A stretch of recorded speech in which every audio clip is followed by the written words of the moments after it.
All right, all right, all right. We got another Jets win, baby. 4-2. Oh my goodness, I went crazy today. Everyone gave me crap from the St. Louis area, and now they can just suck it. Here we go, guys. We got a lot to get into. This is your post-game show with Italy Jet, Harrison Glaser, and the Jet Let's Show. I'm your go. host, Italy Jet. Guys, I mean, today was a statement win. People are saying it's not, but I have been saying all along this is a statement win. The Jets are notorious for not getting the job done when they should get the job done. Mm-hmm. Today, they got the job done. They capitalized on a team that is struggling, and we got the dub. I'm on cloud nine. I am just so freaking happy. I can't wait for Victory Monday tomorrow. Got a lot to get into. Harrison, let's start with you. What's your thoughts on today's game so far? Man, I feel great. I feel absolutely awesome. We were talking about it just before. We've had a bunch of wins so far, and we've been doing really good. Like, people have to remember, before Zach came back, we were 1-2. Now that Zach is back, we've won 3 in a row, and we're sitting at 4-2. But everyone was crapping on, oh, we played this quarterback, played that quarterback. People want to, again, it's the Jet narrative. They want to make it out, oh, they beat a struggling Packers team. We beat a Packers team with quality coaches. We know these are quality coaches. They've been to the playoffs and won before. They have a system that works. Maybe they don't have the greatest wide receivers, but they still have a hell of an offensive line. They still have a damn good running game, and their defense is excellent. Their defense is really, really good. This is a quality team. Us winning this game, man, I was mentioned to you guys before, we've been talking about the culture change. We've been talking about the dynamic change. This is it. This is the culture change win. We beat a quality Packers team. We beat a team with a future Hall of Fame quarterback, quality coaching, and like we said, good running, excellent defense. Zach even acknowledged that in his press conference. He said how that they knew that the secondary of the Packers was really good, and that's why they were going to lean more on the running game. What I love is he acknowledged that and said, like last week, like we talked about, that they got to keep winning. It's only early in the season. They got to keep stacking them up and keep winning. But he also pointed out that they have to be two-dimensional, and the passing game needs to be better. So you got to love that, got to love that acknowledgement. But they're leaning heavily on the running game, and man, I can't wait to talk about Breece Hall, because Breece Hall is just got me. Whew. Breece Hall's been unbelievable, man. Everything that you could have possibly wanted as of right now and more. But this game started out as a defensive battle. And the biggest thing was a lot of people were crapping on the Jets for that. And if you guys who follow me on Twitter, it was the opposite. I was like, guys, we're in a defensive battle against Aaron Rodgers. Like, we're in a quality, old school, pound for pound defensive battle. I'm like, I can't remember the last time we were in one of those. Like a quality team keeping it like 0-0 for almost the first half. Like, that's crazy. So, man, the Jets defense was excellent in all facets. It was the best defense I've seen them play overall in a while, man. I mean, the corners have been there. Sauce and DJ have been excellent. They were excellent again. But everything, man, Quincy back, just being unbelievable, so dominant, murdering people, just laying everyone out. Like, if Quincy's coming, he's taking your head off. Like, that's it. Quincy and Quan, I'm afraid if they hit somebody at the same time, the person dies. I'm worried about that. You can't have them hit the quarterback at the same time. They'll explode. Spontaneous combustion. But, man, the defense was awesome. So many people crapping on it. We played a competitive game in the first half against a quality team, and we came out, and the offense got better, the running game came together, and we won big. We won big against a quality team. So, man, not only are we 4-2, we're here. We're here now. I love that Zach Wilson said, I'm not buying into the whole arrive. We have to keep winning. For you, yeah, that makes sense. You have to keep winning. For us, man, we got to drink this in, baby. We got to drink in every ounce of this, because it's here. This is the moment. I've been saying it, right? I've been saying our time is now. It's coming. Well, this is it. It's here. We beat a quality team, and we won big. So, man, just love it. The Jets have arrived. Get ready, NFL. We're here, and we're coming for you. Next stop, Super Bowl. Ooh. Ooh. Woo. Okay, all right. Man, I thought I came out hot. Harrison came in storming. So, Jet Show, what do you got for me? Dude, I'm elated, man. I'm elated. I have to be honest with you guys. I Yeah. was like, we're facing a pissed off Aaron Rodgers after a loss in London Yeah. against the New York Giants. He's gonna Right. rip our heads off today. I have to be honest. I'm a straightforward guy, man. So that was my thought going into it. I said, if we lose this game, at least look competitive at Lambeau Stadium. I have to be honest. But my Achilles heel was if that defensive line can apply pressure consistently to Aaron Rodgers, Yeah. then I was like, we could possibly steal this one out. I had no earthly idea that we would dominate this game. Man, like Super Bowl, man. Maybe not this year. I know. I'm just saying, But the point is, it's there. Like that. right, That's what right. we're talking about. You have the Getting to a elements. competitive fight. Yes, Exactly. yes, Exactly. yes. And So this is a win. The Packers. Yes. It's a big win. It's a big win, man.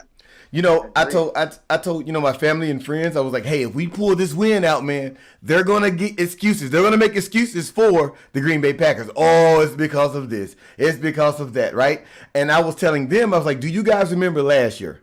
Thursday night game, Packers, I believe it was Arizona. Arizona was loaded with everybody. Aaron Rodgers literally had nobody to pass it to. Aaron Rodgers single-handedly won that game. And we're talking about the Arizona Cardinals of last year who looked dominant in most of their games.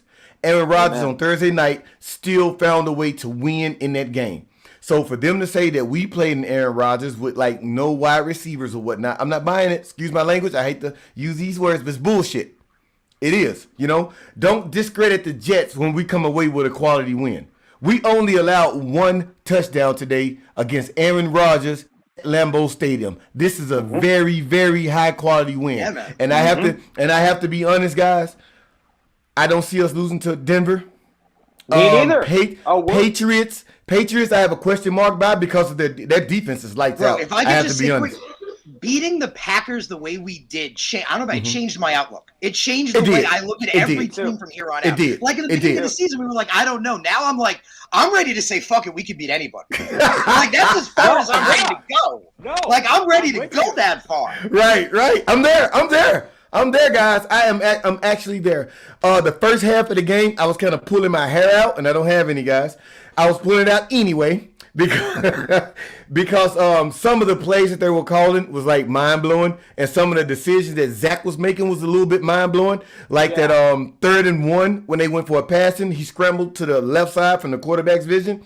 He scrambled to the left side and tried to short pass it to Garrett Wilson. I'm like, dude, you're athletic. Why not just run for the first down? Like my mind was telling me it was two things.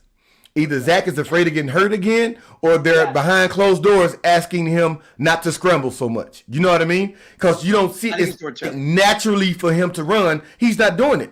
And it was the other run. I think it was like 3rd and 6. We were in the red zone, and he was almost sacked, but he scrambled out from the right side from the quarterback's vision. And it was like 3rd and 6, and he tried to force pass it into the end zone, which was almost picked off. Dude, I almost lost it. I was like, he just threw a pick. And just so happened, the Packers got dropped it. But he was trying to force it to Corey Davis. That first half, I had a lot of questions. I think maybe at halftime, they had like a real deep, in-depth conversation because they came out completely. Am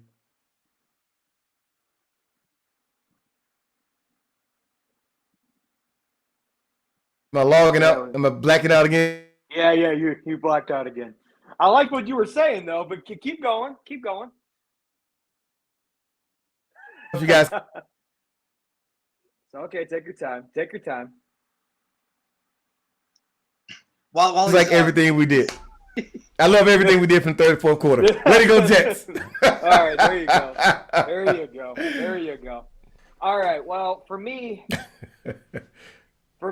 like, I know I've been getting a little bit of criticism on Zach lately, and he's just not the same quarterback he was the last 6 games, and I do agree with Sho.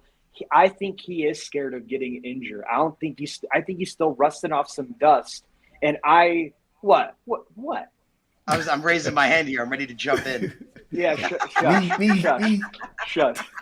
Listen, Wilson has proven that he is 3-0 coming back, and I am totally all for that. He is continuing to get better, and the O-line didn't really help him that much today, which I totally understand.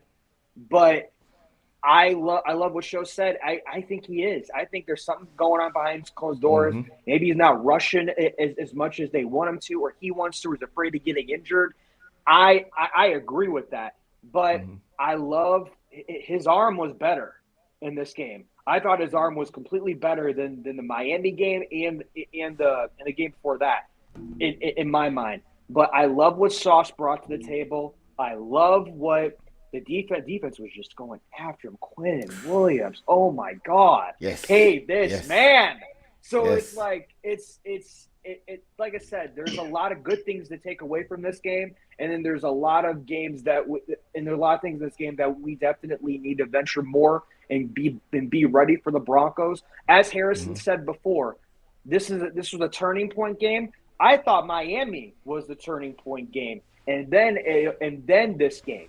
And then the Broncos game. Then everyone can start taking this seriously now and stop saying the same old Jets. Yes. We are on a clear path of proving people wrong. If we win against the Broncos, that's only going not only to increase, but we are capitalizing on the bad chemistry that people have. I'm super excited. But Harrison, what do you want to say? Yeah, so if I may jump in, and I respect both of your guys' opinions very, very much, I do have to disagree on the Zach Wilson take. So if you guys remember, it's okay. William does too. If you guys remember, with Zach Wilson, that first game he played 3 weeks ago, I had a very different take on his play as well. Everyone, you remember we talked about it, ended the game with he was either not that good and got better in the fourth quarter, or he was okay. I loved his play for the things I wanted to see, just like what I looked for when I evaluated him originally. I liked what I saw in the first quarter. Like that play you were talking about, you didn't like as much. I was going to put out on that play, but it was almost a pick, so I thought people would bite my head off. But I was going to put out that I felt like Zach Wilson's ability to scramble from the pocket in this game was absolutely elite. He was sensing the pressure so amazingly and scrambling out of the pocket really, really well. And like we talked about the other week, he was setting his feet more and trying to find the open pass. So I think it's more door two that you mentioned, because Zach mentioned 3 weeks ago that he felt his knee was absolutely fine. He didn't think about it once during the entire game. I think it's more they're telling him in that thing, that's the evolution of the quarterback. You don't do that dive like Sean points out. Sean says he thinks he was told not to, put his body into risky runs. I think it's more that. But like that other one, plunging end first into the heads. Excuse me. Plunging headfirst into the end zone. I think, he did that, but they're telling him, the sense is you want to reset your feet first, try to find an open receiver. So I think he's doing that more and maybe leaning toward that. This is where he needs to find that healthy balance. You don't want to be maybe Lamar Jackson and run it too much like a Michael Vick, but you also don't want to not move. This is probably the part where it's going to come on him to figure out, well, when do I make that decision? When do I throw it? But I think this is the overcorrection of the coaching staff, like we saw in that 3 weeks ago, saying you're not going to do this. We want to see you try to find that open receiver. Because like we saw in that play, and that's why I felt it was a good play, he tried to make a risky throw. People joked about a Patrick Mahomes throw. He tried to make that reset the feet, and the end of the, after he scrambled out, tried to make the big time throw. He misread it a little bit, and he was a little underthrown, and it was almost picked. But I liked the decision to try to make that throw. So I actually like the way he's been playing. And if you look at the numbers, they're not great, but they're also not bad. I think they're leaning heavily on the running game, and the passing game just unfortunately hasn't been there. But that's my take on it. I think it's more door two as opposed to door one for those reasons. Now, I don't know. I actually love that ability. Oh, go ahead, Illy. I want to answer this, guys, real quick. Did you see Zach Wilson not make that block down by the goal line, and Hill was running, and they told him, "Don't put yourself in harm's way." Right. That's exactly what I said. I was shocked he didn't make that block, and I was glad he didn't. Wanted to. I bet he wanted to. It was just funny because the announcers were like, they should have Zach be on the other side and have the other guy go swing around, because I think if Zach Wilson did block that, I think it would have been a touchdown.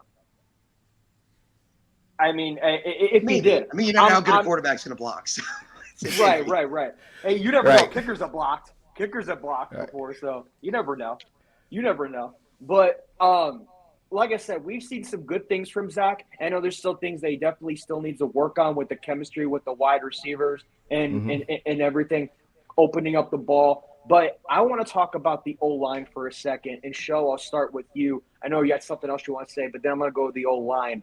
I Okay. think the O-line, it wasn't as great this game, because I know Zach was running around a lot, and he had to do quick passes. Are you guys worried, or do you think the O-line is just fine? Show, I'll start with you. I think the O line is just fine. When you, Mm-hmm.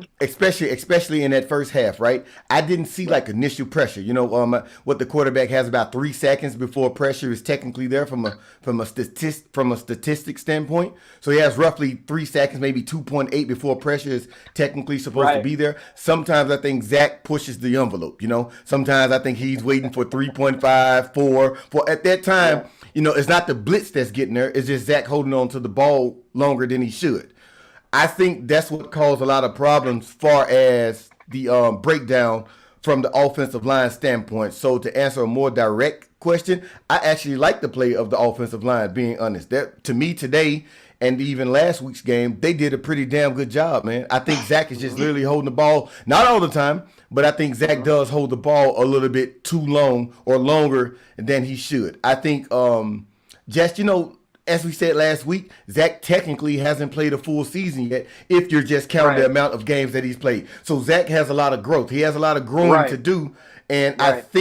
I think they're trying to teach him to manage the game versus Yeah. trying to win the game for us. You know what I mean? Right. Like Harrison said, I think last week he was like, when we drafted him, and they did say this, when we drafted him, I remember them saying, and Harrison brought that up, we don't want you to save the team. We want, Right. basically we want to help you win versus you trying to win for us. And I think, just looking at his last 2 games, Zach really hasn't tried to do too much. I think he's basically managing the game. He's not necessarily winning it for us, especially in this game. He's not winning it for us, nor is he losing it for us. And with that being said, you can look at the stats. His stats are not like mind-blowing on the positive side, but they're also not negative either. He's not fumbling the ball. He's not throwing interceptions in the last 2 games, but he's not putting up these jaw-dropping stats. But you can argue the game against Miami, he would have had a couple passing touchdown guys who just getting tackled on the 1 and 2 yard line. You know what I mean? Right. So, am I pleased? Am I okay with the offensive line? I absolutely am.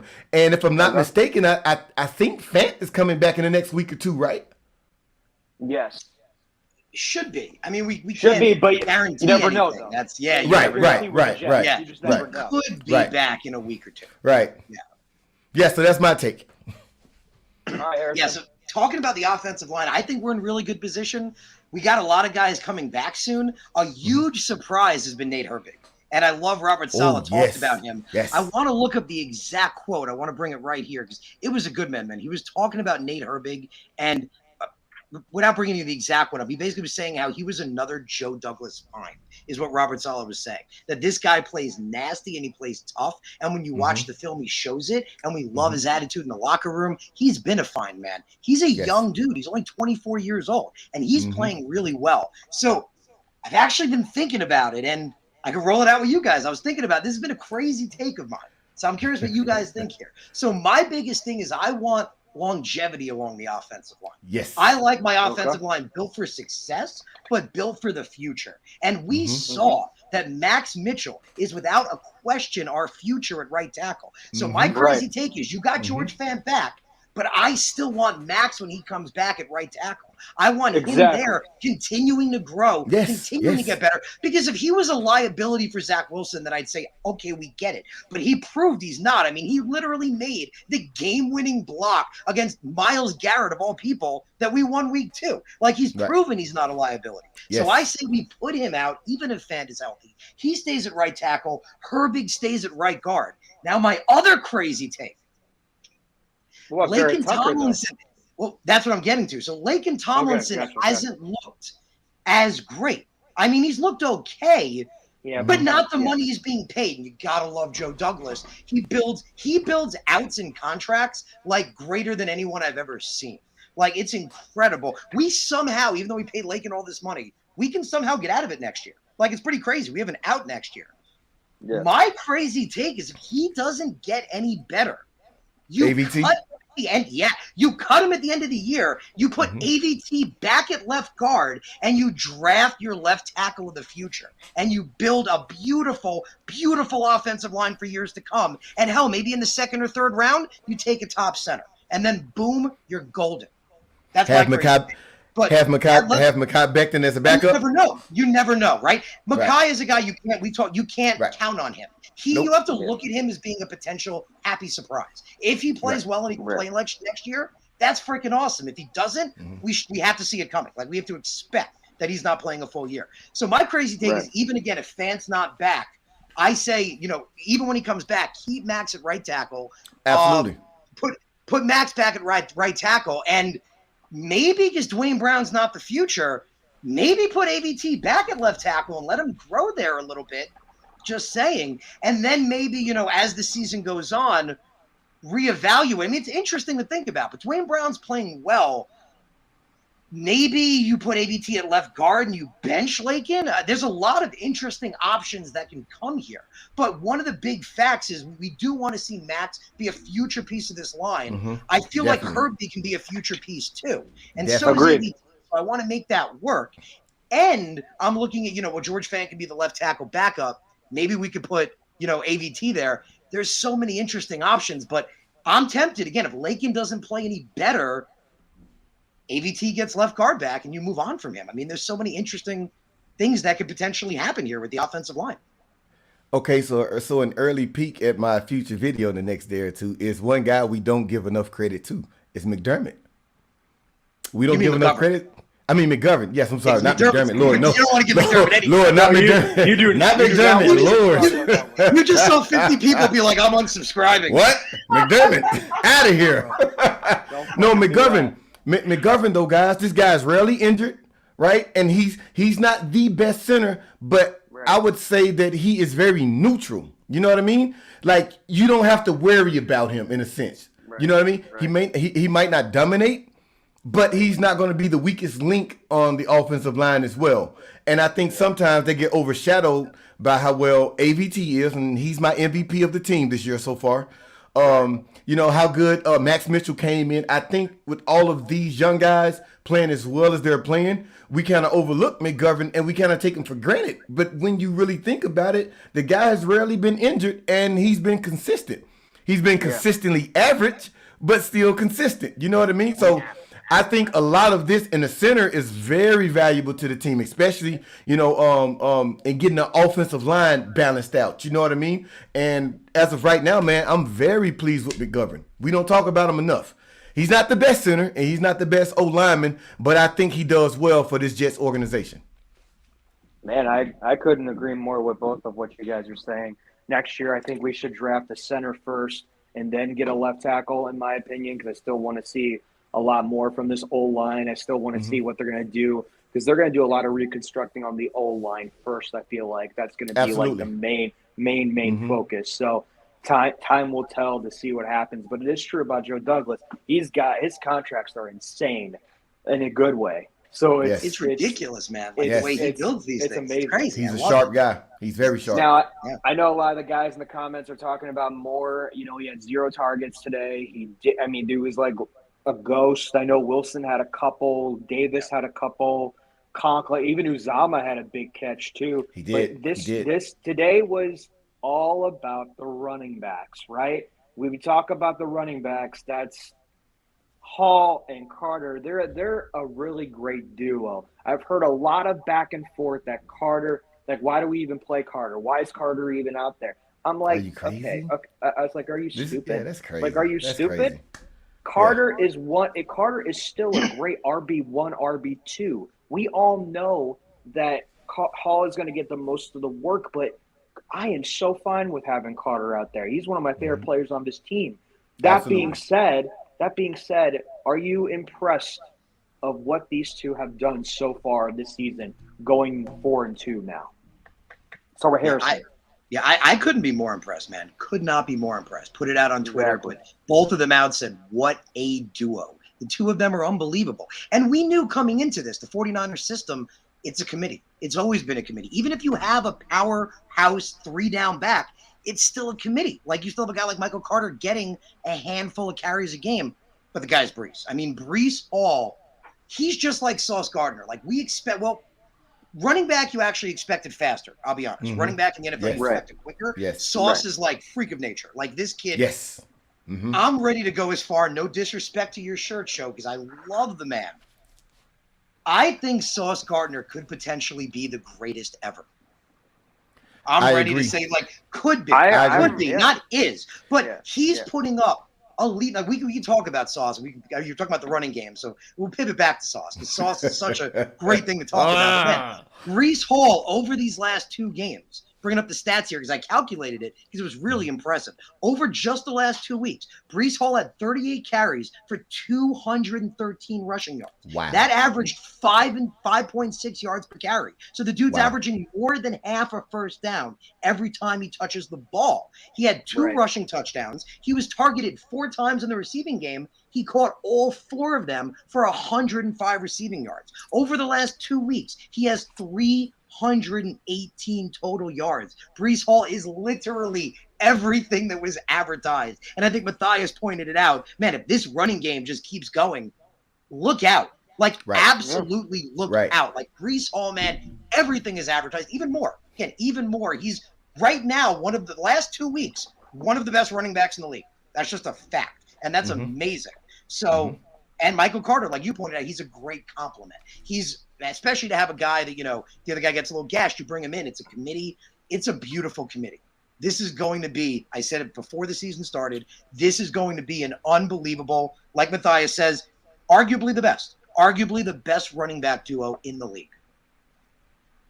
So, what do you think? I agree, man. I believe we do have, like Harry was saying, 2 of the best guys in the league as far as the 1-2 punch. They're what I saw today was them using Beast more often than Carter, but to me that was part of the scheme. Wear him out with Brees, late in the third, in the fourth quarter, you throw Carter in the game, fresh legs, and we all know how he can make people miss. I think he was top 5 or 6 in making guys miss last season when it ended, as far as running backs. So and you can see, like, I think he had one big run close to the end in the fourth quarter. Yeah, I was just thinking about that one. Yeah, I thought he was going to get. I thought he was going to get a touchdown on that big run. And I was telling my family, I was like, "That's a brilliant plan, man. You run the ball down and throw all game with Brees, and we all know what Michael Carter can do. You toss him in heavy in rotation in the fourth quarter, and look what he did. I mean, even after the big run, they gave it back to him. And as small as he is, he tried to dive for the touchdown on the second run, and he almost had it. He was just a little bit short. So yeah, man, I think moving forward, I think these coaches, I think this organization finally are on the same page. So I think that these guys actually plan ahead versus, just doing stuff for the spur of the moment. Meaning, I think they're trying to get teams to look at them and say, these guys can run the ball and they can run it effectively. So now teams are going to start to scheme their defensive team around stopping the run. And when you do that, look out for Garrett Wilson, look out for Elijah Moore, look out for Corey Davis. Right now, the Jets are in a great position. Kudos to that running game, man. I got a question. What's up with Elijah Moore? Harrison, you can start. Yes, so we brought that up before. Yeah, but we brought it up before. When I came in the show, I was blown up. I was surprised. It's breaking news. It feels like breaking news because it's not every day a player reacts to something a beat writer puts out, that they make their opinion heard. So we're going to bring that up. We're going to talk about it. So Rich Cimini, just before we literally went live, and I was looking at this, just before we went live, he pointed out that one of the most eye-popping stats in the game was that Elijah Moore had 0 targets. So Elijah Moore felt the need to react to this and reacted pretty quickly and said, if I say what I really want to say, I'll be a selfish guy. We're winning. I'm grateful. It's a huge blessing. It's all I ever wanted. It's bittersweet for me, but I'll be solid. So I'll stay quiet. Just know that I don't understand either. So we mentioned it. We were talking about it. People in the chat pointed that out as well. You're saying you don't want to say what you're saying, but you are. You're 100% saying what you're saying. You're like, I don't want to say this, but I'm saying this. I am saying that. So he went out after, and I do want to point that out, that he put out another tweet. Where is it? Right here, saying that I support all my teammates 100%. They know it is what it is. I'm behind them like no other. Everyone's rocking out. We need to keep rocking out. That's part of why we're winning. Don't get it confused. So he's happy we're winning, but you can sense the frustration. And I get it. Having 0 targets for him, it's weird. And we were talking about it before. It's like when we drafted him, I figured he was going to be a slot guy. Like I looked at the numbers and I was like, this is one of the best slot receivers almost ever. Like in the last few years, he definitely was the best. So I was like, okay, cool. He's coming in. He's going to be awesome inside. They decided to play him outside. I thought it wouldn't work. I was one guy saying he's only 5'8". I don't think he's an outside guy. He proved me wrong. I said last year, I thought lining up on the outside, lining up against top corners, he was going back and forth and playing well. I liked what I saw. I thought he could be that outside guy. So it's weird. I think, and we mentioned it earlier, I think it's that Corey Davis is playing very well. So he's more of a dominant factor right now. And Garrett Wilson is the guy on the outside. And Berrios has proven he's the slot guy. So that makes Elijah Moore the backup outside guy / backup slot guy. And I think that's the problem here. It's just a matter of scheming. I don't know whether it's line 2 guys up in the slot, put Moore and Berrios there, maybe put Moore over Berrios as a slot guy. I don't know what it is, but that's what, unless you guys feel different, that's what it feels like to me. That we're seeing more Corey Davis and Garrett Wilson heavy on the outside. Like, which is weird, unlike the defensive line, which is rotation city, the wide receiver doesn't seem to be, right? It's weird. The defensive line is like, we'll swap them out so fast, you don't even know who the hell's in. Like, you don't even know who's in there anymore. You're like, wait a minute, what number is that? But on wide receiver, they stick with Garrett Wilson and Corey Davis almost exclusively, with Berrios almost exclusively in the slot. Seems to be what's working. Again, the passing game wasn't there, but I thought the Packers played well. We're not giving them enough credit. That was a huge defensive game, and that's why we leaned heavy on the run game. So I think that's not why he's being used, but the bigger thing, like we also mentioned earlier, he's speaking out. So we need to address that as well. The biggest thing here is the culture change, right? The biggest thing here is the culture Robert Saleh is bringing in, the guys that are all locker room guys, all that buy into the culture. Yes. I'm not saying he said anything terrible, but just the fact of needing to respond. Do we have to think, could Elijah Moore be that guy that is a problem? I don't know. What do you guys think? I think, my personal opinion, I think he's just frustrated. When you think about Elijah Moore, you think about a competitor. This guy is just one of those. He's small, but he's like a freak of nature for his size. Kind of like DJ Reed. Like DJ Reed to me is a freak of nature for his size. When you think, I think, what's our guy name? Buffalo Jet. I think he said it before. He was like, if DJ Reed was 6 feet, he wouldn't have came to the Jets. You know what I mean? Like if he was 6 feet, 6'1", like someone else, a bigger team would have grabbed him. And I kind of look at Elijah Moore in that eyesight. He's a smaller guy. We all thought he was a slot receiver, but he proved a lot of us wrong. I'm one of them. I was like, this guy's too small to, play outside the numbers. You know what I mean? He's just too frail, like weight and height. He's just too small. So, but when we think about last year, the guy looked pretty good. The guy looked actually damn good. So I think it's just the competitive spirit that's in him that's making him frustrated. I don't think he's frustrated with the team. I don't think he's frustrated with the quarterbacks. I think he's just frustrated with the simple what we're seeing. He's not being targeted, or he don't have those numbers that a lot of us projected him to have. Because I had him at 1,000 yards coming into the season. I was like, Elijah Moore is going to light it up. Do you know what I mean? So I don't think he's a cancer to the locker room. At least I don't. Wholeheartedly, I don't think that. I don't want him to change. I don't want that. Right. I don't want him to be either. I don't want him to be, and I don't think that he is either. I think this guy just wants to be one of the top guys on this team. I heard Mike LaFleur say when the season was starting that Elijah Moore came to him in the exit interview at the end of last season, and he said before he walked out, he told him, he said, I want to be one of the main guys. You know what I mean? And Mike LaFleur was like, you could see it in him. He wants it. You know what I mean? So in my eyes, in my mind, I'm thinking this guy is just a natural competitor. And I think that's where the frustration is coming in. So why isn't he, though? What do you think, Sho? It's like weird. Like, so why? I think it's because, again, the Corey Davis Garrett thing. What do you think?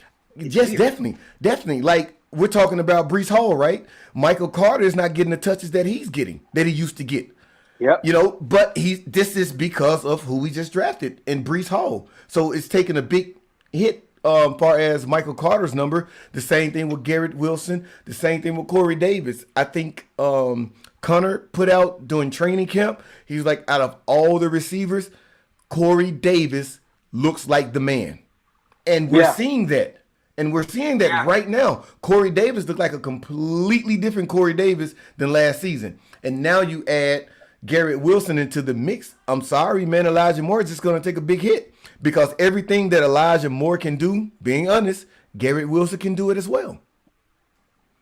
That's my take on. That's my take. So I think it's just a matter of time. I'm expecting him to have a breakout game at any moment.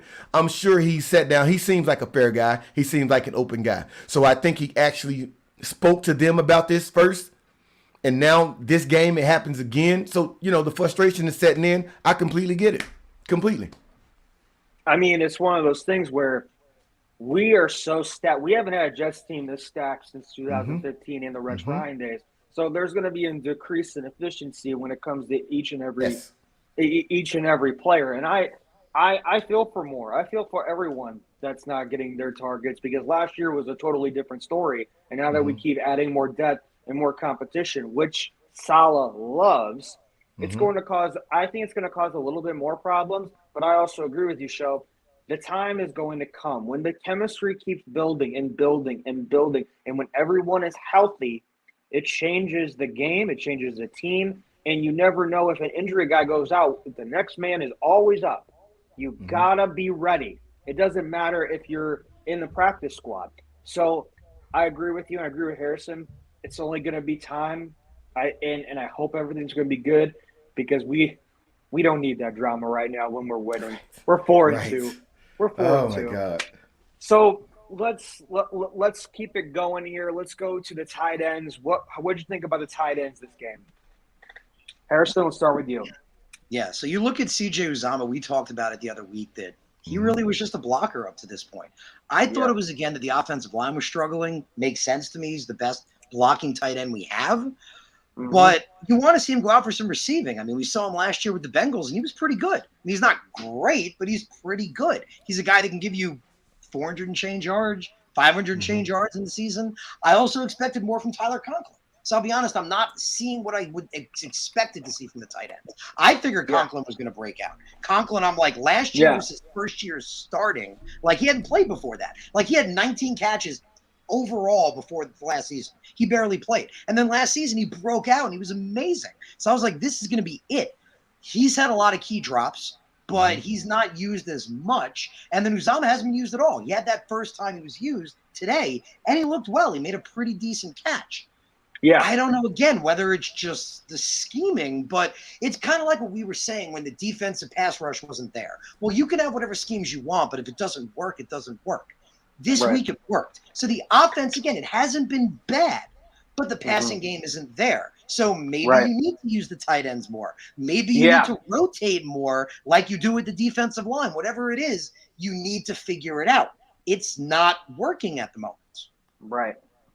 I think, and to add to that, we have been running the ball 80 to 90% of the time. It's like we don't even have a tight end in our wide receiver group because Paul is just taking over. I mean, just like what he said, he keeps doing this. So I think that's one of the things too. Is I think it's work. Whatever they're doing on offense with LaFleur, the running game is just it right now. I hope that continues to change because Berrios looked really good today, and everybody else around them besides the running backs are good today. Just keep spreading it out. But, man, they have been just so focused on the running game that there is going to be a lot of stuff going to start some – I don't know about start drama, but there's going to be a little bit of heat. But I like where we're going with the running game overall. Sho, your thoughts on everything. The tight ends – I don't know what happened to Conklin, man. The first 2 games of the season, this guy was all over the field. I think he had like 6 receptions, 7 in week 1. A big game. Right. You know what I mean? And it's like now last game he didn't have a single reception. This game he didn't have a single reception. So to me, when you see a lot of inconsistencies like that, you have to look at the young coaching staff. I think that's where this is coming from. The Elijah Moore with little to no receptions in back-to-back games. The same thing with Conklin. The same thing with them switching out. I mean, we just cut Cager, and I'm like, why even put the guy on the 53-man roster if you felt like he wasn't a 53-man worthy? Because we let some guys go for Cagers. A couple guys we should have and could have kept. I would have chose Bam. I would have chose Bam Knight, over Cager or over Ty Johnson. You know what I mean? So Sam Knight is beyond me. I couldn't believe he made it. I was happy as hell, but I couldn't believe it. Right. You know what I mean? So I think we're seeing a lot of inconsistencies because the coaching staffing is just young. And in a result, we're seeing a lot of inconsistent things on the field. And I think they just kind of took a step back and said, you know what? We're not going to try to overthink this. We're not going to overdo this. We're just going to play basic football. And that's what they've been doing for the last 2 games. The formula works. We've been running the ball down everybody's throat. The tight ends, when they do come in, they're blocking their asses off. Are they a huge factor in the passing game? Absolutely not. I would like to see, like we were talking about earlier, we're focusing on youth on our team. So you would think we would use Conklin first, then maybe Uzomah, and then maybe Rucker or Kenny Yeboah, since they just brought him back in. Right. So when I'm seeing catches to Uzomah over Conklin, I'm like, dude, I would rather see Conklin take that play because he'd probably be here longer with us than Uzomah. And being honest, in training camp, when I was looking at all the stats in the videos, Conklin and Zach had a major chemistry, man, during training camp. And I'm like, okay, these two are going to be dominant. You know what I mean? Because you could see that chemistry developing from, some of the videos that everybody was posting via Twitter, YouTube, et cetera, et cetera. So, yeah, I would like to see the tight ends used more in the passing game. I think the tight ends are a young quarterback's best friend. And for our coaching staff not to use them, man, is kind of mind-blowing in my opinion. But, yeah, do we have good tight ends? Yes. I would say we haven't had, this caliber of talent at the tight end level in years, man, years. So, yeah, I would like to see the tight ends utilized more. Do we have the correct tight ends for this scheme? Absolutely so. Just use them more. That's it. So I guess where I'm going with this next is, are you guys satisfied with LaFleur? We're 4-2 right now. Are you guys satisfied on what he's doing, all the steps that he's taken, and the adjustments, along with Robert Saleh? Harrison, we'll start with you. If you don't mind me asking you guys, before we move on for the tight ends, I'm actually curious what you guys think about because, you mentioned Conklin. And, dude, it's surprising to me. The way I look at it is you look at Lawrence Cager, like you mentioned, the guy had a few drops, and then he turned into a pumpkin on this offense. He's not allowed to play, and then his ass is cut. So Conklin had a couple of key drops, and that 50-50 ball, I think it was against the Steelers I remember maybe it was Miami, but that huge 50-50 ball, he used to make that in Minnesota. That was the kind of catch I loved him in. I put up highlight reel shots of that. So what the heck is going on with Conklin? And maybe it's what's going on with him that's causing him to fall out of grace? It could be. I was just curious what you guys think. My apologies for moving on. No. I was just curious what you guys think. I think the tight end position is a free-for-all now. Rucker can come in next week, or Yeboah can come in next week. I think it's open tryouts. They can make it happen. I think it's open tryouts now because I didn't like when they cut Cager. I liked No, Cager. I didn't either. But I understand why they did it. But, if you're going to continue to put Cager down, Rucker still has to catch up. And it's one of those things with Yeboah, I'm still trying to figure out Yeboah in our offense as well. To me, it's a free-for-all. It's a tryout right now. That's just what I think. Because we're not using any of them at the correct level that we're supposed to be doing. What do you think, Cheryl? And if you look at Rucker, he's a great blocker. Next to Uzomah, he might be the best blocker on this team. He is. Watched him in Wisconsin. Yes. So, yes. Hell, I'd love to see him get opportunities. Oh, absolutely. And his dad is a New York Jets fan, man. Let's go. You have to implement this guy, dude. We can't lose him. Right. And actually, speaking of Kenny Yeboah, man, every time that we pass the ball to Kenny Yeboah, this guy has a very high catch rating. So I would like to see Kenny Yeboah as well. Hell, maybe just, maybe give those two guys a run, over Conklin and Uzomah and see what we. But I know that Kenny Yeboah is just not the best blocker. That's his He's more of a catching tight end versus a Right. blocking / catching tight end. So, but yeah, I'm all for letting Rucker come in and have more snaps, man. Hey, the guy, like we said earlier, man, we're building young. In my opinion, Rucker probably would have been the number one tight end in the draft had it not been for Olave and Garrett Wilson with that Ohio State offense. It's just they had so many weapons, they couldn't feed him as much. But when they went to Rucker, man, the guy was very solid if you look at his tape. So, yeah, man, start maybe slowly implementing Rucker into the offense. I mean, hell, we got, we're getting a future starting right tackle out of Max Mitchell when he came out of the 4th round. Surely you can implement a tight end, right? How tough was Clemens today? That oh my God, I went crazy. Bro, how about Clemens in his presser at the end of the game? That's what got me. Bro, every time he talks, like I love it. Like he was talking about Jet fans being in. I'm just thinking of Green Bay. That's why Wisconsin on the brain. Right. He was saying how big it was for the Jets to be in Wisconsin, that many fans, and making such a statement. He said having Jet fans in enemy territory, bro. When he said enemy territory, the way he said it, like a chill went down my spine. I was like, man, like, oh man. And then they asked him right after, like, what? I want to look up exactly. They asked him right after, like, what kind of statement the Jets were making. I'm gonna get it right here because I want to get exact. He said right here, what kind of statement the Jets are making? He said the Jets are coming to play.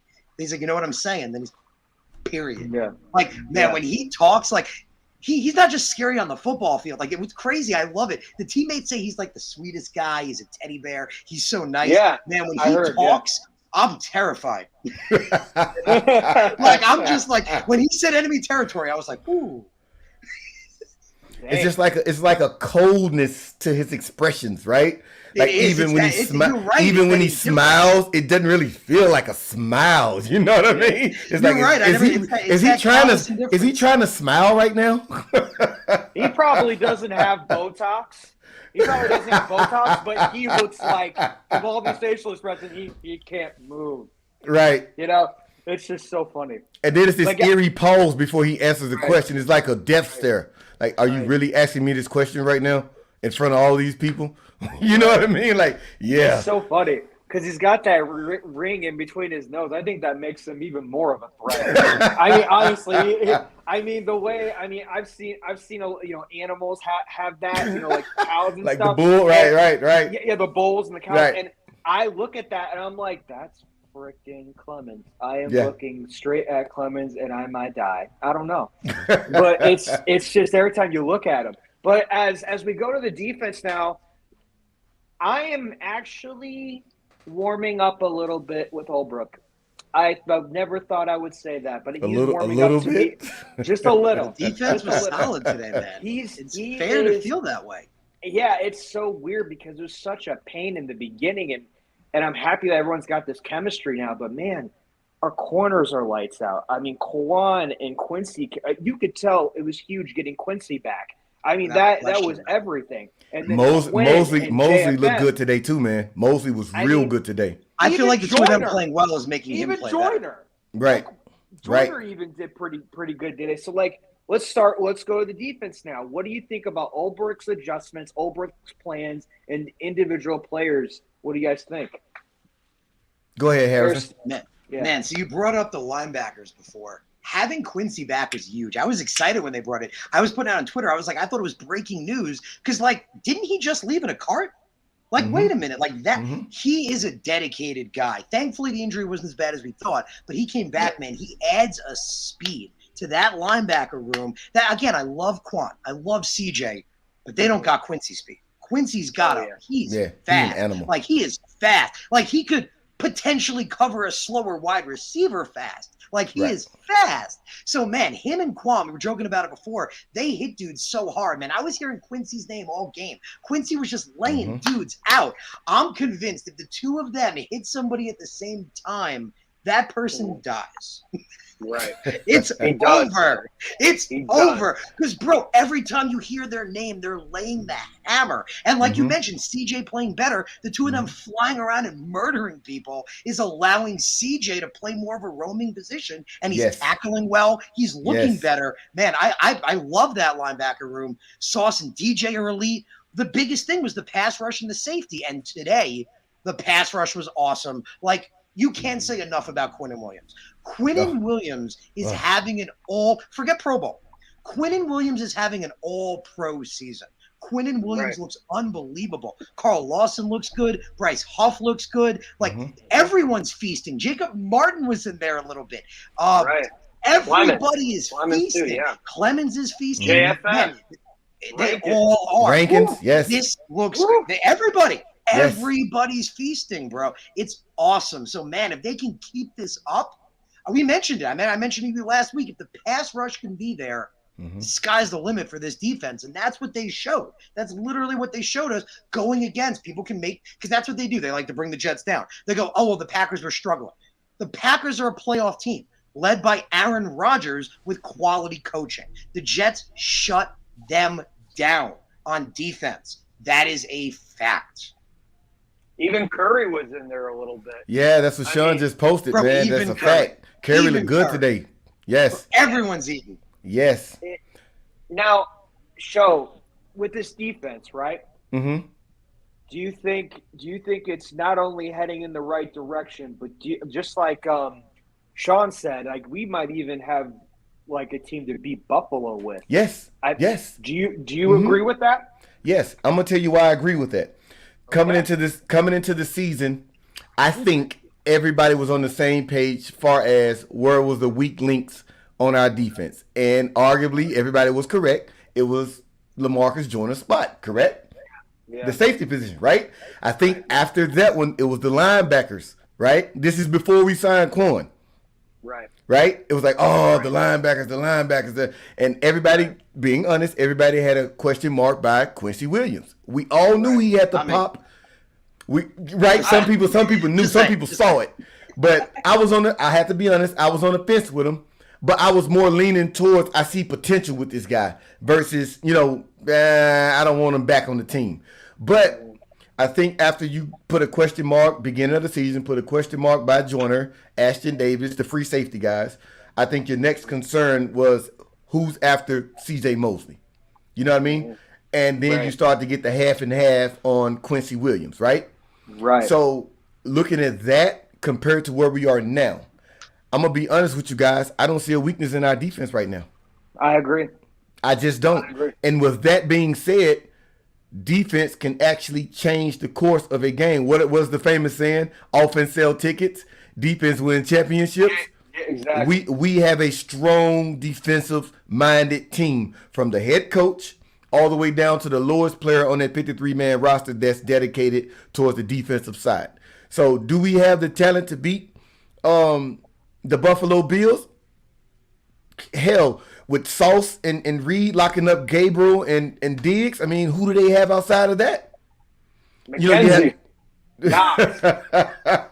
Right? I mean, but they got their running backs. That's it. Yeah, I mean, but the running backs, they're okay. They're not Chubb, they're not Kareem Hunt. They're built on their passing game. Right. So Buffalo is a pass-heavy team, and they'll throw in their runnings just to keep it balanced. But being honest, guys, I think this defense is lights out, and I have an asterisk right now.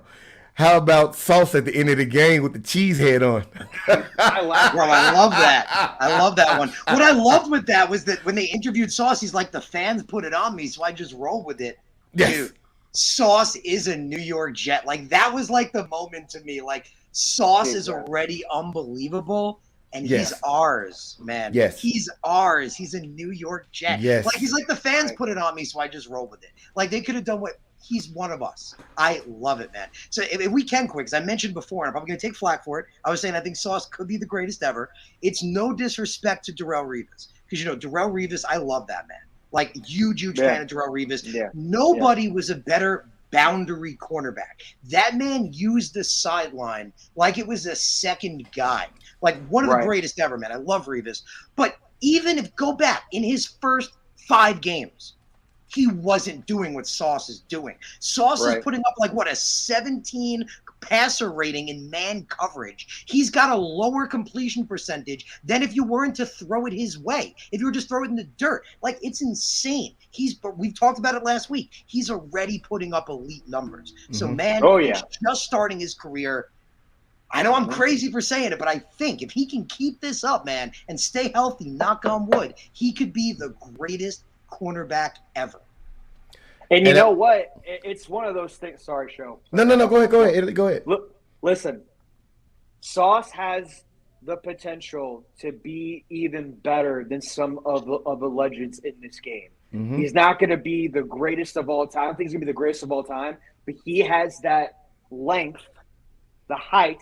He's so smart when it comes to throws being over them, where he's got to be, where he's got to go. You can't teach that. That happens naturally with a cornerback of that kind of stature when he was with Cincinnati and when he's coming off the side. It's kind of having his own Sauce Island, for example.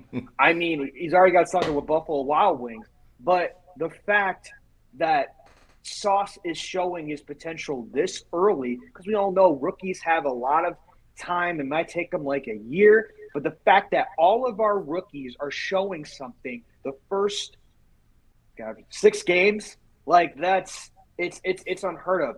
I am going to say this too. I'm along with Harrison. We had the best draft in 2022 and in the last decade. There's it hands down. They're all doing well. And also what me and Sho have talked about many times when it comes to the defense, Ulbrich needed to change some things, and he did. And now they're kind of letting everybody else spread out and then kick butt. Sho, what were you saying? So I was basically going to say I agree with Harrison on the Sauce has the potential to be better than Revis, and I'm going to tell you why. Revis was not this good his rookie year. Right. Exactly. Simply not this good. I've been a Jet for a long time. I can't think of anyone being this good. Like Jalen Ramsey wasn't this good. No one's been this good the first 6 weeks. It's way I was telling my family, and they think of bananas about Sauce, because I'll show you guys my reaction when we drafted him. I lost it. I'm telling you guys right now, I lost it. I'm trying to catch up. I'm trying to catch up. But no, guys, like seriously though, man, what I'm seeing from Sauce, my personal opinion is, it's lights out. I've never seen a rookie be this mentally strong. My daughter plays basketball, and I've always, trained her and told her playing sports is more mental than physical. If you can have a strong mentality playing any sports, then you can do everything else. But you have to be confident. That's mental. You have to understand the game. That's your IQ. That's mental. Right. So this game, in my opinion, as I've become older, this game is mental more than anything. And Sauce has the mental makeup. Now you have the mental side. He has the physical attributes to match the mental side. That's dangerous, man. And you have all of that in a 6'3" frame. The guy moves his hips. He moves his feet, his hands like a 5'10" or 6 foot cornerback, which is absolutely unheard of. So I agree with Harris. He does have the potential to be better than Darrelle Revis, and Darrelle Revis is my favorite Jets of all time. But hell, I'd rather for it to be Sauce being better than Revis than Derek Stingley, right? If I'm gonna give it up to somebody, I prefer to give it up to a fellow Jet. And to add on to what you and I talked about, Italy, about Ulbrich making adjustments, you're seeing that. Last year, one of the things that pissed me off was the idea that we were 3rd and long and we still had 4 down linemen. We did it continuously last year. Right. This year, on the other hand, they do surprise looks. They'll have the 4 down linemen. We saw it, I think, in the Pittsburgh game where they dropped one of the defensive men back in cover. So now you had 3 rushing. I actually saw them just come up with 3 down linemen and play more in coverage. And I'm saying to myself, that's how you do it. I don't know if you guys saw this. When you go back and look at the game, I'm sure you will, because I know I am. But I noticed something in the game today. They switched Carl Lawson from his natural side and put him on the side that JFM normally runs on. I was like, wow. That's what I've been preaching for. That's what I've been preaching for them to do. Yes. They did it. So you mean these guys from the right to the left. Yeah, they moved them from the right to the left. Yes, absolutely. Yeah. So I saw that today, and I was like, oh my God, they literally have Carl Lawson on the left side. This is how you do it. This is how you dominate, in football. And so, like you and I were saying, man, this is a beautiful thing. This is what you want to see your head coach and your defensive coordinator do is switch it up just a little bit. You don't have to completely get out of your scheme, but it's perfectly okay to add some new things in there, to keep the other teams guessing. So as of right now, yes, I'm very pleased with the defense, guys. I'm very pleased with what Ulrich and Salah are doing collectively on the defense. And also, I think it could speak for people that didn't want Sauce Gardner. We're proving it wrong. Number 4. Thank you, Houston, for taking the other corner.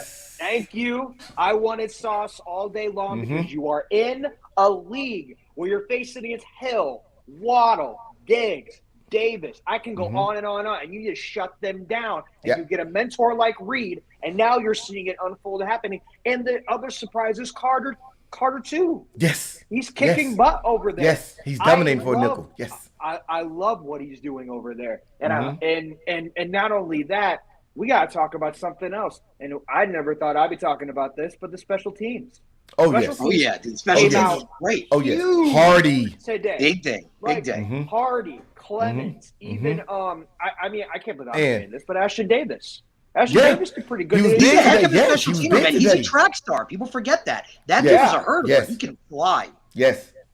So let's get your guys' thoughts on Harrison overall. Do you see special teams taking a more leap from last year and earlier in the games? Are they coming full circle? We think. Yes, sir. The special teams was freaking awesome. Quick, what Show is pointing out, though, with the defensive line, one thing I would add, which I don't know if people noticed this as well, we were getting awesome pressure by just sending 4. Like, we didn't have a lot of blitz packages. It was just 4 dudes getting a lot of pressure, and that was freaking awesome. I'm like, we haven't seen that, where you don't have to send a lot of people, just the 4 of them continuously getting through in a while. That was awesome. But, dude, the special teams was great. It was a rainy day, so it was understandable. There were misses, there were field goals blocked, there was this, there were punts blocked. You have that in rain. That kind of crap happens. But the special teams has always been great, and I put it out earlier in the week when Robert Saleh talked about it. He said the common denominator has always been Brant Boyer. And Brant Boyer does not get enough credit. This dude is a freaking dinosaur now. He's survived multiple organizations because of how good he is. They asked Robert Saleh about it in the last presser he did sometime during the week about Brant Boyer, and he said right when he got hired, he said, first of all, he went back and the first thing that happened was he said he was getting all these phone calls from all the teams literally inquiring about Brant Boyer. Like he said, his phone was ringing off the hook to the point where he's like, wait a minute, goes back and watches the tape and he realizes what he had. And he's like, a guy like that already knows the system. He's been there. He knows how it's done. That's a great thing to have. Man, Brant Boyer is the common denominator. He's the reason this special teams is so good. So absolute shout out to him. So everyone's playing well. Hardy's playing well. Davis is playing well. But the field goal kicking doing good. The punting going good. Like Saleh said, that common denominator is Brant Boyer. And he's been here this long for a reason. So absolute shout out to him. What do you think, Sean? Special teams, man, I loved it. I know we all wanted Brayton Mann's head like the first 2 games. I was one of them, and I ate that receipt real quick. Right? But being honest, I actually saw potential in him last season. Unfortunately, he was injured, things of that nature. So I was on the fence with him, but I was kind of like the same way I was with Quincy Williams. Like I was on the fence with Quincy as well as Brayton Mann, but I saw the potential. And I'm kind of like that with Zach. I'm on the fence with Zach, but I do see the potential in Zach. But to come back to special teams, to special teams, man, yeah, we're absolutely lights out. I think we're in the top 10 far as special teams throughout the NFL, which is absolutely awesome for us, man. Like, so now, in my opinion, and everybody knows, the game is based upon 3 sides: your offense, your defense, and your special teams. Well, I think offensive-wise, we're ranked, 15 now, I think? Defensive-wise, I think we're in the teens as well. And now we know that we're in the top 10 with special teams. And I'm sure we're moving up in rank in all 3 stages, after today's performance. We only allowed 10 points against the Green Bay Packers at home. But special teams, my man. Yeah, special teams, my man, is very valuable. I think sometimes as fans, we don't give credit to special teams enough.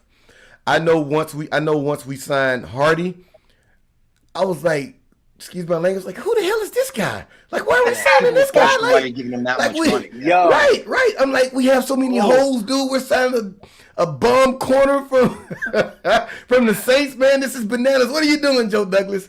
Right? He's played corner like 5 times Yeah, before we signed him. Right. But he has Saints fans. I know a lot of Saints fans. I look at their Twitter all the time. They were bummed. Yeah, That's how I found out about him. Yeah, that's how I found out about him by the fans. And I knew a little bit about him, but I only knew he was good on special teams. I did not think he was a good corner. But I saw his tape with special teams. I'm like, oh my gosh, we are going to kick lights ass out on special teams. I mean, that's why he's one of the track captains. stars, bro. The horses. He's that's also Yes. one of the captains too. Yes. I know I pointed out a play to my family earlier. When we were watching the game, that we punted the ball, and it was like maybe other than the guy receiving the ball, it was maybe like 3 or 4 more Green Bay Packers guys by their teammate who was about to catch the ball. The only Jets guy that was there was Hardy. And he made the tackle amongst 3 more other guys. I like this guy's lights out. That's why he's paid. I said, this guy's lights out, man. Yes. That's why he's Yes. paid. No, Yes. Gino, you called it, man. It was the same thing, like you said, Show. When we signed him, I was like, who the hell is Justin Hardy? And I looked at him playing corner, and I was like, this dude doesn't play. Like, what the hell? So same thing. I took to Twitter, and it was insane. Like, it was like unanimous, like, oh my God, we lost him. Right. The Saints are idiots. How could we let him go? Right. And I'm like, holy crap. Right. Like, they love this guy. Right. We get it. We get it. He is. Yes. You don't, like you said, the special teams gunners. Special teams are like the offensive linemen, man. They don't get the credit. Agreed. They don't get the credit until they're like, it's fourth quarter, 2 seconds left, the game is tied. Then the field goal kicker is your hero. Now he's the guy that everyone wants to love. He's the guy that's standing on the sideline, just doing his own thing. And then he could be the guy in that last second that wins it all. And special teams is so underappreciated. Yes. So, yeah, I agree. think Matthias pointed out that Boyer was mentored by Westhoff. Man, that's totally it. Westhoff, I loved Mike Westhoff. Westhoff was my guy. So I love this, man. I love from Westhoff to Boyer, it's been what, like almost a decade, right? Like a decade-ish of, or even more actually, of consistent special teams. So, man, the issue for the longest time was not finding a kicker. We got Greg the Leg, man. He was the guy I hope would make the team. Man, I love Greg the Leg. Yeah, I was kind of in my feelings when we let Pinero go, just because he was so accurate with us last, right? I guess it's the Jets in me. I don't want to see a Jet that I like get cut. You know what I mean? It's like, oh, he was kicking so good for us last year. Why are you doing this to me again? Listen, if everybody knows my story about when it comes to Greg Zuerlein, I worked for the Rams for 10 years. I saw Greg the Leg up close. He was only good his first 2 seasons, and then he sucked ass. Then he went to the Cowboys, sucked ass. Then he came to the freaking Jets. I'm like, you have got to be kidding me. And then once Eddie Pinero got cut, then when Eddie Pinero gets cut because I loved him so much, I'm like, if Greg the Leg gives me a heart attack this season, I am just gonna let everybody know it. And you know what? And I'm not gonna eat that receipt yet. I'm still waiting. He's doing good right now. He didn't do good the first 2 games, but I'm still waiting on Greg the Leg, and I hope he continues to be good. But I know what it's like with stresses of Greg the Leg. Man, I agree with you with man. Man, maybe it was his back after all. Could have been. Could have been. Maybe it was his back after all. Right. But overall, as we wrap up here, gentlemen, is there anything else you want to say about the offense, defense, special teams, coaches, management, anything before we wrap this up? Harrison, I'll start with you. Simple, same thing I started with, man. The thing that's got me hyped up and on cloud nine the whole time, it's that we are here. I know, like we said, Zach Wilson, he's looking toward the future, and that's what matters. It's about continuing to win, continuing to stack it. For us fans, man, we are here. It has arrived. I've been talking for over a year now that this Joe Douglas is the guy. He's going to take us to success. Zach Wilson is the franchise quarterback. This team is being built great, that our time is coming. Well, it is official, man. This is it. We're 4-2. We're 1 game out of first place. We're basically sitting better than the majority of teams in the league right now. We're not just the same old Jets. We're coming for you. We are the team. We beat the Packers, like Sho just said, in Lambeau and held them to 10 points. This is it. We are here. We've collected all the receipts, and we're going to make you eat every single one of them.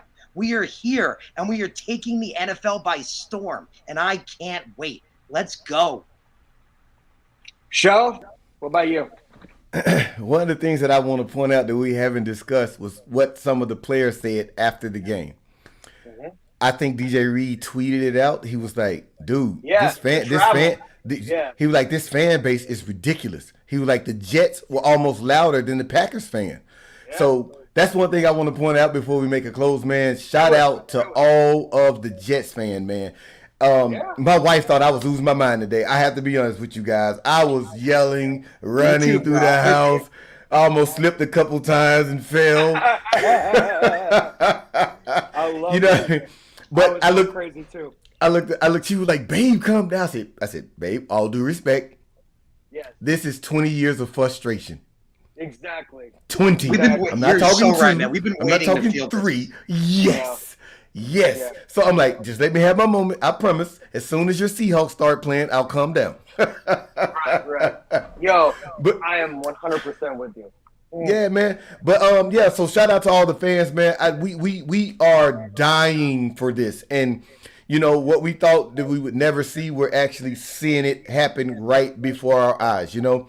Like one of the guys said in the comments, man, we're 3-0 on the road, man. We're 3-0 since Zach has returned. And I there's no way I don't see us beating Denver. I'm being honest. Russell Wilson looks like Joe Flacco right now. Yeah. Had to throw the Flacco in. I'm sorry, guys. I know he's a Jets. But I'm sorry. If Flacco was playing for the Broncos right now, we would have that inked in as a win. Am I right? We're not afraid of Joe Flacco, man. So no, we're not afraid of Russell Wilson. I have to say though that Denver's defense is kind of scary. That defense is lights out. If we can somehow figure a way to move the ball on that defense, man, we have it down packed. So those are kind of like where I'm at right now. I'm just happy that the fans showed up. They supported our guys, man, when most of us, you know, especially myself living in California, man, we couldn't make that long trip as a family on my end. So I'm just glad the fans were there to support our guys, man. Shout out to the players. I think Breece Hall was one of them. He did the Lambeau leap. You know what I mean? So, right? And shout out to Salsa at wearing the cheese head after the victory, man. So, yeah, so those are my closing thoughts. Other than the guys, all 3 phases playing lights out today, man. I'm elated. Go Jets, man. Let's keep doing this. I love this feeling. Victory Monday. I know. Dude, I'm gonna say something, and then we're going to end it. My sister is a bandwagon Bills fan. I am surrounded by other fan base in St. Louis. They gave me crap today, and I gave it right back to them because we are 4-2. I am happy. I haven't felt this feeling in a long time. It feels good to win. Winning cures everything. Yes. Not only that, the Jets took care of business. The Jets took advantage of an opportunity of a bad chemistry with the Packers, and I believe we're going to do that again against the Broncos. The defense does scare me, but I am not scared of Russell Wilson. He brought his baggage with him with the Broncos, and we are going to exploit that again. Victory Monday is tomorrow. All the players did great today. We're all happy. Harrison Show, thank you for joining me again. We're going to see you guys next week. Thank you for all the comments. We appreciate your support. Keep following the show and Harrison on all social media platforms. Guys, you have a good night and Victory Monday. See you next week.